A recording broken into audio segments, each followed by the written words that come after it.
So hello and WhatsApp students, क्या हाल है। मेरा नाम है निखिल और आप देख रहे हैं हमारा YouTube channel Nikhil study point. तो स्टूडेंट्स, हमने पिछले वीडियो में आपका पहला चैप्टर कब, कहाँ, क्या और कैसे को आधे से ज़्यादा कवर कर लिया था। अब जो बाकी के टॉपिक्स बचे हैं हम इस पार्ट 2 में उसे कंप्लीट कर देंगे और आज आपका ये पहला चैप्टर फिनिश हो जाएगा। तो चलिए शुरू करते हैं। तो हमने पढ़ना था नए टॉपिक से जिसका नाम है देश के नाम।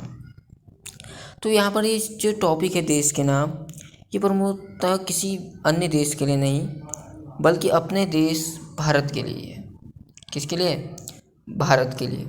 तो भारत के जो इंडिया शब्द की उत्पत्ति हुई थी वो इंडस से निकला था। ठीक है, इंडिया जो शब्द है वो निकला था इंडस से, जिसे हम संस्कृत में कहते थे इंडस को सिंधु। ठीक है, और इसके बाद बात करें तो एटलस में ईरान और यूनान का पता लगाओ कह रहे हैं। तो लगभग 2500 वर्ष पूर्व उत्तर पश्चिम की ओर से आने वाले ईरानियों और जो यूनानी थे उनके द्वारा हमें ये शब्द दिए गए। ईरानी और जो यूनानी थे उन्होंने सिंधु को हिंदोस कहा, यानी कि सिंधु नदी को इन्होंने क्या कहा? हिंदोस कहा। और हमें इंदोस कहा। और इस नदी के जो पूर्व में इन्हें जो प्रदेश दिखा उसको इन्होंने क्या कहा? जो पूर्व में इनको भूमि दिखी, प्रदेश दिखा, उसे इन्होंने नाम दे दिया इंडिया का, जिसे बाद में उत्तर पश्चिम के लोगों ने बदल कर यहाँ का नाम दे दिया भारत। और भारत से धीरे धीरे करके ये बन गया भारत। उसके बाद क्या हुआ कि संस्कृत की आरंभिक 3500 वर्ष पुरानी कृति किस में मिलती है? हमको ऋग्वेद में मिलती है। ऋग्वेद हमारा सबसे प्राचीन वेद है, तो सारी जो कृतियाँ मिलती हैं संस्कृत की भी वो भी ऋग्वेद में ही मिलती हैं। अब जो नेक्स्ट टॉपिक हमारा आता है वो है अतीत के बारे में कैसे जाने। यानी कि यहाँ पर मेनली हम यहाँ पर को डिस्कस करने वाले हैं रिसोर्सों के बारे में, कि कौन कौन से सोर्स हैं जिसके द्वारा हम अतीत के बारे में जान सकते हैं। तो चलिए जानते हैं।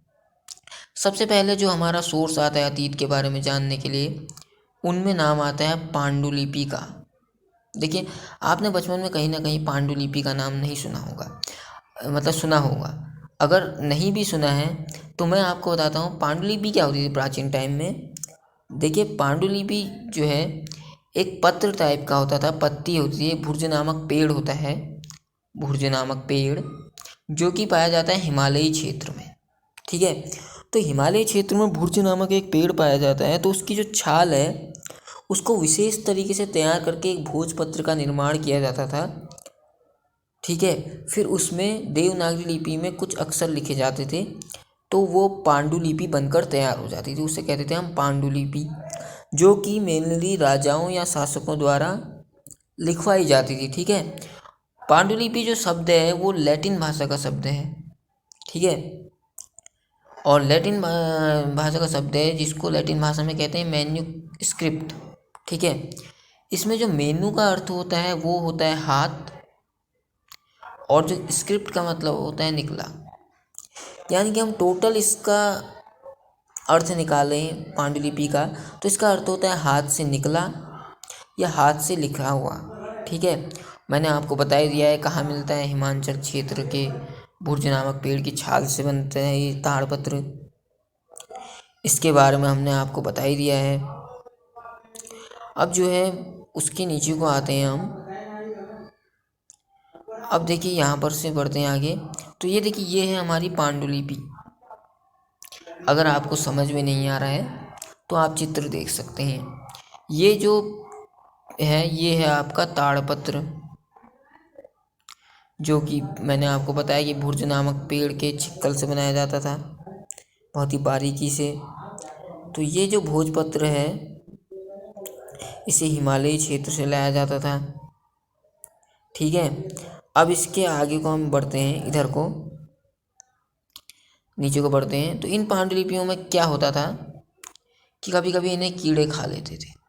ठीक है, बहुत सारी पांडुलिपियों को हमारी कीड़े खा गए और बहुत सारी वैसे ही नष्ट हो गई। ठीक है, और कुछ कुछ जो पांडुलिपियां हैं वो आज भी उपलब्ध हैं। जिससे हमें आज इतिहास की जानकारी मिल रही है। ये जो पांडुलिपियाँ थी ये मेनली मंदिरों, विहारों में प्राप्त होती थी। इनका जिक्र धार्मिक चीज़ों में, धार्मिक पुस्तकों में था। और इसमें क्या होता था, मेनली पांडुलिपि में राजाओं के जीवन, व्यवहार, औषधि तथा विज्ञान आदि इन चीज़ों पर जोर दिया जाता था।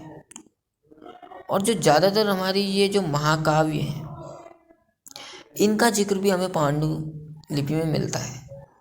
इसके अलावा कविताएं हैं, नाटक हैं, इनका जिक्र भी हमें पांडुलिपि में मिलता है।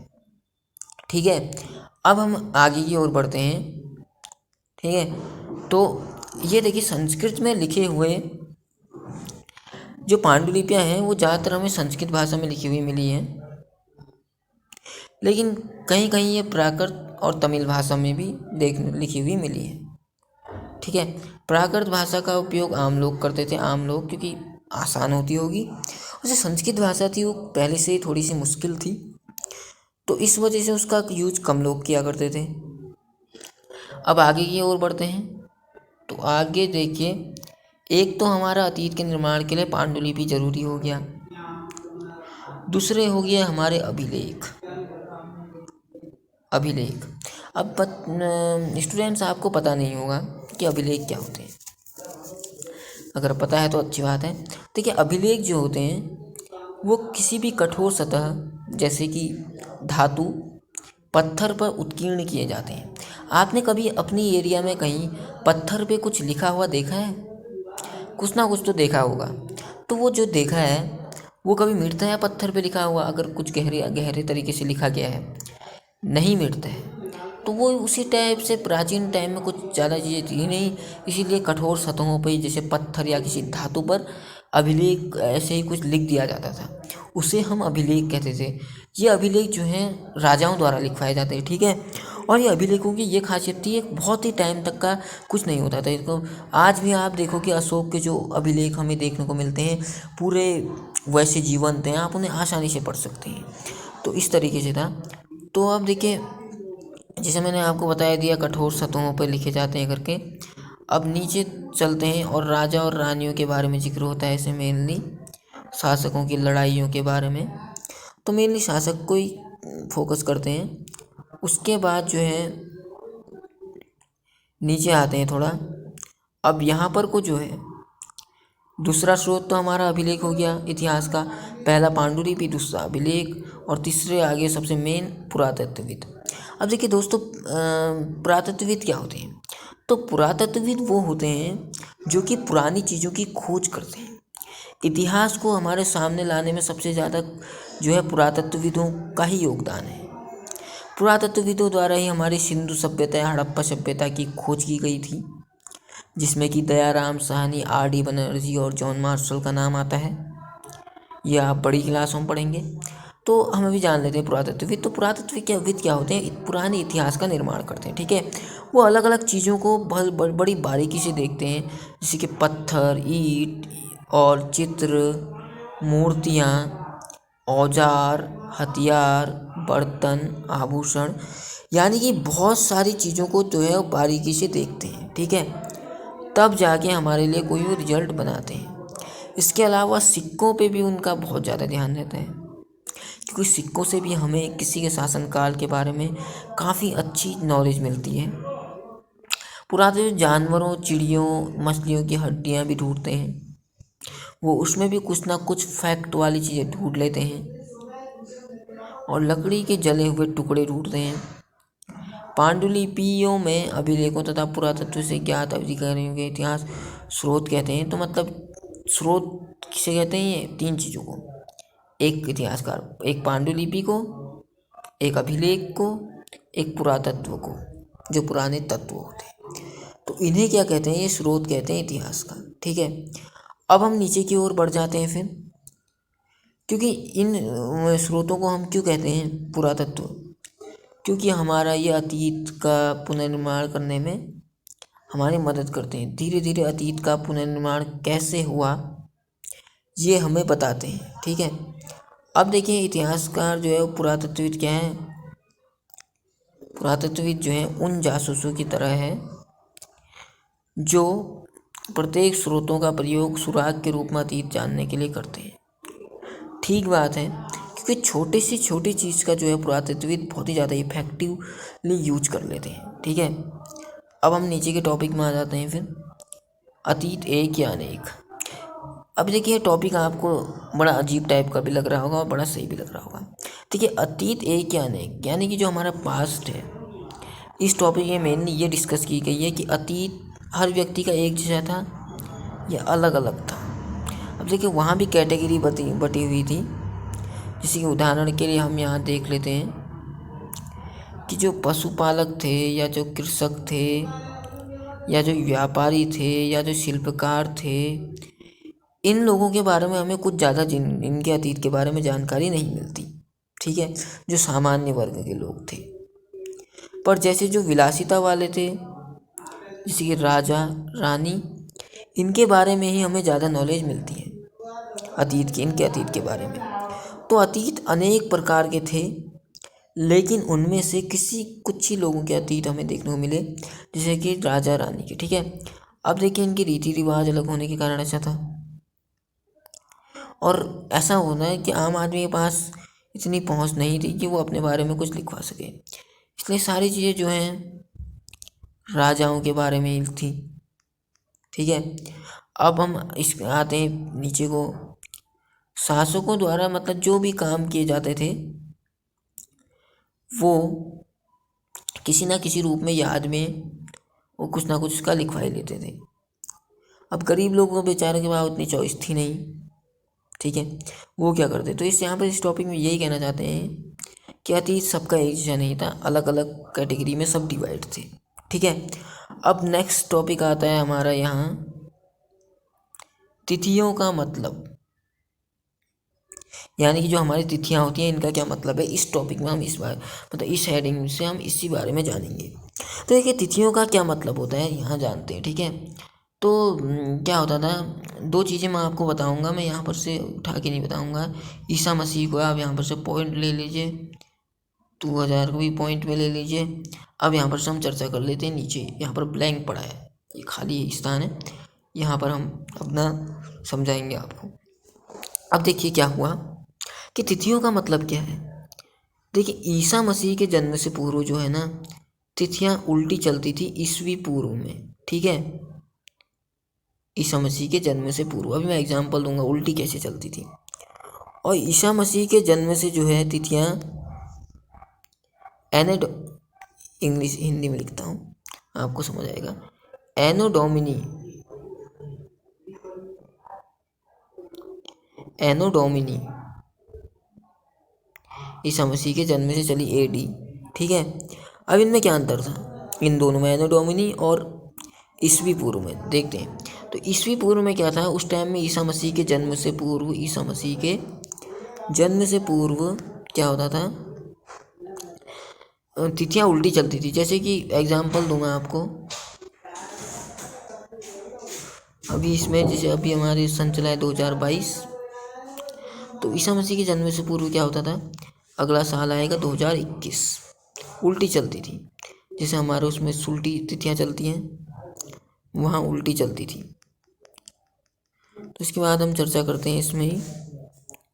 फिर उसके बाद ईसा मसीह के जन्म से जब से एडी की शुरुआत हुई एनो डोमिनी की, तो तिथियां जो है हमारी उल्टी चलने लगी। जैसे अभी 2022 है तो अगला साल 2023 आएगा। तो इस तरीके से ईसा मसीह के जन्म के रूप में जो है तिथियां इस तरीके से बदली। तो यही दिया था यहाँ पर के टॉपिक में। अब चल लेते हैं नीचे। अब इतिहास और कुछ तिथियों के बारे में कह रहे हैं कि ये जैसे कि बीसी होता है, बिफोर क्राइस्ट, ईसवी पूर्व, या फिर एनो डोमिनी होता है, ईसा पूर्व, बिफोर क्राइस्ट, एनो डोमिनी होता है आपका। ठीक है, एडी यानी कि, और एक होता है आपका बीसी, एक होता है आपका बीपी।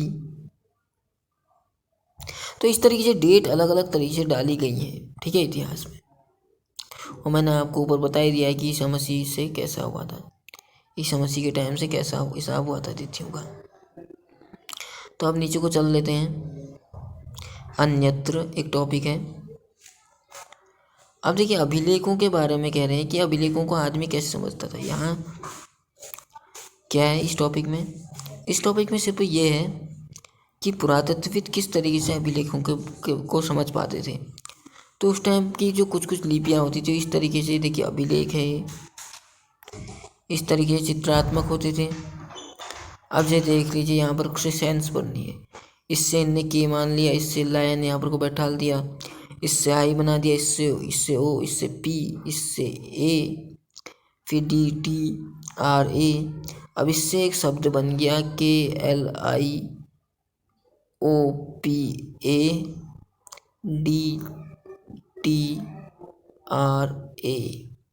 अब इस शब्द का अपने आप में कुछ बहुत बड़ा अर्थ हो गया, ठीक है, जिसे पुरातत्वविद समझते हैं और हम तक का पहुंचाते हैं, ठीक है, इस तरीके से।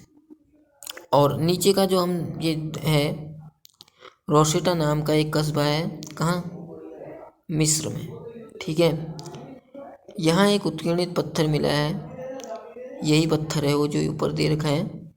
इसमें 3 लिपियों के बारे में है, यूनानी, मिस्री तथा एक अन्य है, ठीक है। इसमें राजा रानी को एक छोटे से फ्रेम में दिखाया गया है जिसे एक कारतूस बोल रहे हैं।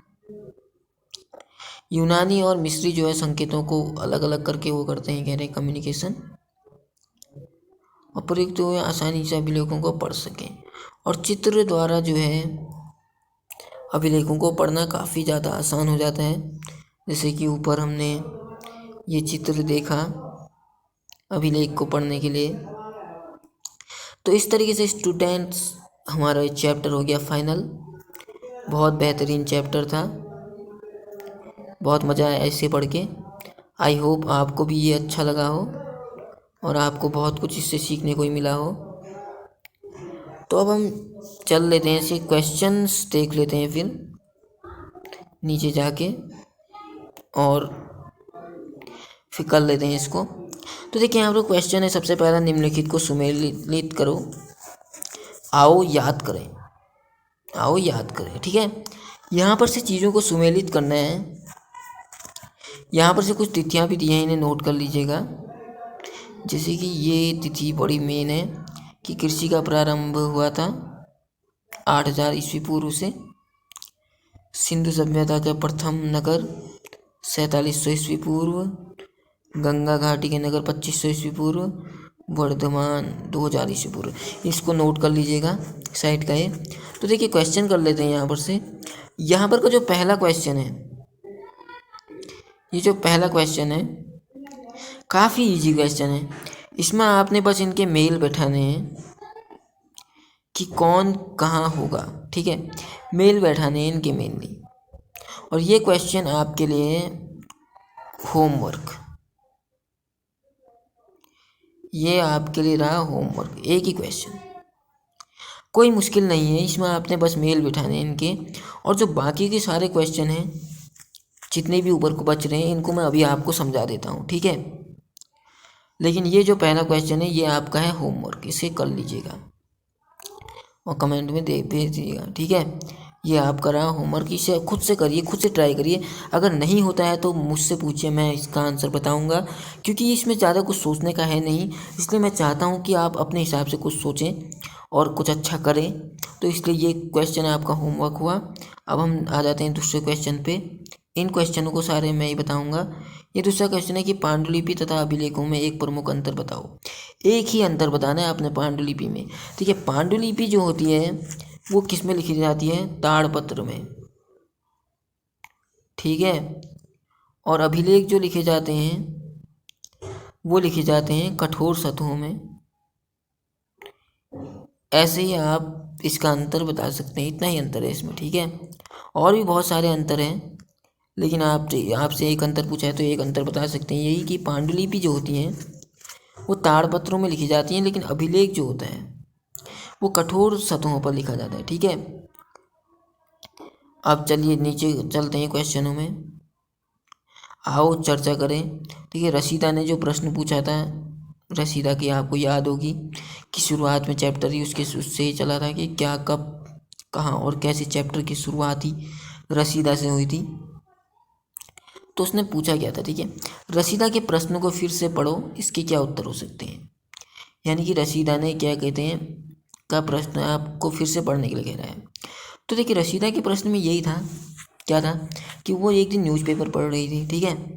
उसमें क्या हुआ, उसने एक खबर देखी, ठीक है, जिसमें 100 वर्षों पुरानी बात आई थी, ठीक है, 100 साल पहले, जिससे वो चौंक गई कि कोई व्यक्ति कैसे 100 साल पहले की चीज़ों को जान सकता है। तो उसके उत्तर हमें बहुत सारे मिल गए। अब तो कैसे जान सकता है, 3 प्रमुख स्रोत आप बता सकते हैं इस क्वेश्चन के आंसर में, जो मैंने आपको बताए थे। नंबर 1 में आप बता देंगे पांडुलिपि, ठीक है। नंबर 2 में आप बता देंगे अभिलेख,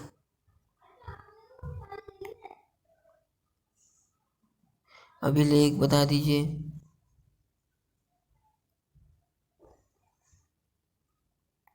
ठीक है, और नंबर 3 में आप बता दीजिए क्या, नंबर 3 में आप बता दीजिए पुरातत्व, जिसमें आपकी सारी प्राचीन वस्तुएं आ जाएंगी। तो ये 3 जो है आंसर हैं उसके क्वेश्चन के रसीदा के, कि कोई व्यक्ति 100 वर्ष से पहले की चीज़ों को कैसे जान सकता है। कोई भी व्यक्ति आसानी से इन तीनों चीज़ों से 100 वर्ष क्या 1000 वर्ष पुरानी चीज़ों को भी आसानी से जान सकता है। ये हमें इस चैप्टर से समझ में आ गया, ठीक है। ये रहा हमारा टॉपिक। अब देखिए चलते हैं नेक्स्ट क्वेश्चन पे। इसका आंसर तो हमने कर दिया है। अब नेक्स्ट क्वेश्चन पे चलते हैं। नेक्स्ट क्वेश्चन है पुरातत्व द्वारा देखिए पुरातत्वविदों द्वारा पाई जाने वाली वस्तुओं की एक सूची बनाइए। इनमें कौन कौन सी वस्तुएं पत्थर की बनी होती है, ठीक है। पुरातत्वविदों के पास क्या होते हैं, देखिए मनके होते हैं, ठीक है। बहुत सारी वस्तुएं सिक्के होते हैं, ठीक है, या कोई भी पत्थर के अभिलेख होते हैं, जानवर की हड्डियां होती हैं, ठीक है। इतनी सारी चीज़ें और भी कई सारी चीज़ें जो उनके पास होती हैं, और इनमें से पत्थर की बनी हो सकती हैं। पत्थर की बनी जो चीज़ें हैं, पत्थर की बनी में एक आएगा पत्थर की बनी चीज़ में सेल खड़ी, जिससे इनके पास जिससे बनता है मनका, ठीक है। दूसरे इनके पास रहते हैं पत्थर से बनी चीज़ अभिलेख। तो इस तरीके से इनके पास काफ़ी सारी चीज़ें होती हैं जिससे पता कर लेते हैं, ठीक है। अब 5वें क्वेश्चन में आ जाते हैं। साधारण स्त्री तथा पुरुष अपने कार्य के विवरण क्यों नहीं रख पाते, इसके बारे में तुम क्या सोचती हो या सोचते हो, ठीक है। देखिए साधारण स्त्री और पुरुषों की जो स्थिति थी वो गरीब थे बेचारे, ठीक है। और गरीब का कोई न्याय नहीं होता, ये तो आपको पता ही है।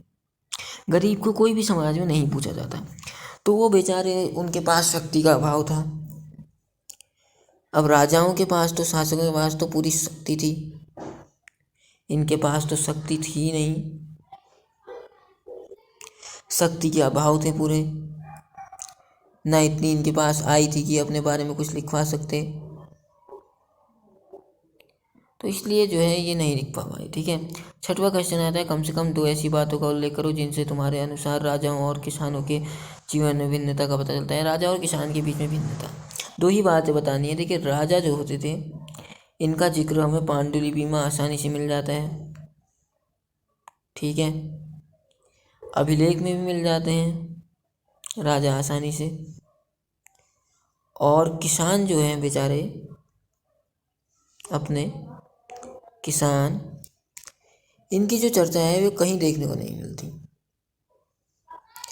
किसान बेचारे जो हैं कहीं भी नहीं देखने को मिलते हमें, किसान कहीं भी नहीं है, ठीक है। तो यही इनमें अंतर। अब देखिए आओ करके देखें, ठीक है। ये है पृष्ठ 1 में शिल्पकार शब्द का पता लगाओ। आज प्रचलित कम से कम 5 भिन्न भिन्न शिल्पों की सूची बनाओ। क्या ये शिल्पकार स्त्री पुरुष दोनों हैं। अतीत में शिल्पकार जो है एक कलाकार की श्रेणी में आता है, उद्योगपति टाइप का, ठीक है, उद्योग करता है, ठीक है। और उसके बाद देखिए इसके आपकी सूची बनानी है हमने। इसमें बड़ा इंटरेस्टिंग है, इसमें कुछ चार्ट वगैरह बनेगा आपका, बेहतरीन तरीके से, जिसमें आप स्त्री और पुरुष की अलग अलग सूचियाँ बनाएंगे और जो स्त्री पुरुष दोनों होते हैं उनके बारे में भी सूची बनाएंगे अच्छे से चार्ट में। ठीक है। अतीत में पुस्तकें किन किन विषयों पर लिखी गई थी, तुम इनमें से किन पुस्तकों को पढ़ना पसंद करोगे। अतीत की जो किताबें थी वो बहुत सारी लिखी गई हैं, ताजमहल के ऊपर लिखी गई है, या फिर हमारे इतिहास के बारे में बहुत कुछ लिखा गया है। ठीक है। इससे अलावा और भी जो है बहुत सारी चीज़ें जो हमारी हिस्ट्री के बारे में लिखी गई हैं।